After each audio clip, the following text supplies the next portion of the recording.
So back in here, I need to run a procedure so that I can replace these proper names, joint 1 and box curve, with a variable.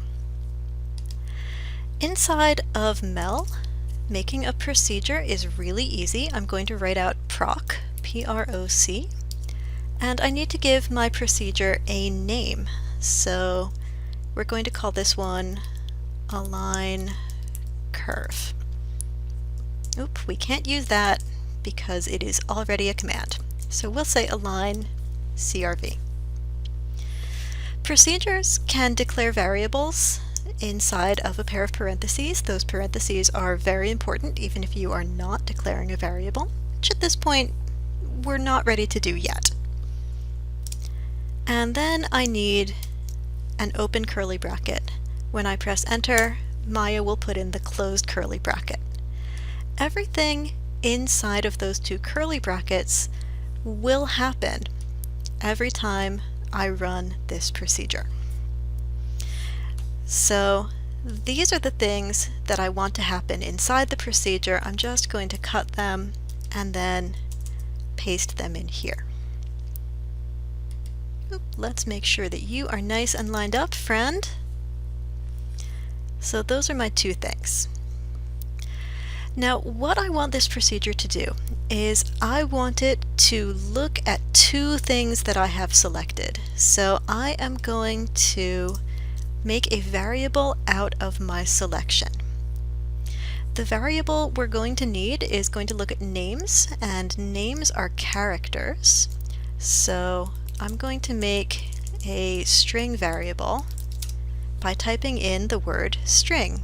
And a string means a string of letters or numbers. In Mel, all string variables have to start with a $sign, so I'll call this one string my cell, my selection. My selection is going to contain multiple objects, so I need it to have these brackets to let it know that it's going to hold lots of things. And the things that it's going to hold are equal to, here's the tough part. I'm going to use this character called a backtick mark, and it's found above the tab key of your computer. It looks like that. And a lot of people look at that and automatically assume that it is a single quotation mark. That is the single quotation mark. They are different things and they serve a different purpose. So the backtick mark, which again is above the tab key, is just this little tiny dash, and the thing it's going to do is it's going to hold the entirety of my command, and my line has to end in a semicolon.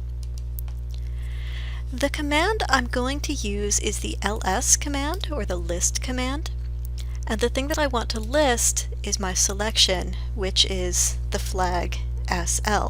So ls-sl is a list of things in my selection.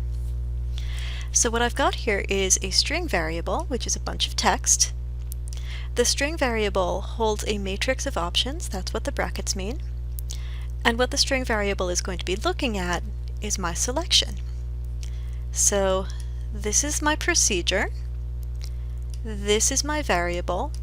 I will pause this here, and in the next video I will replace these names with my variable.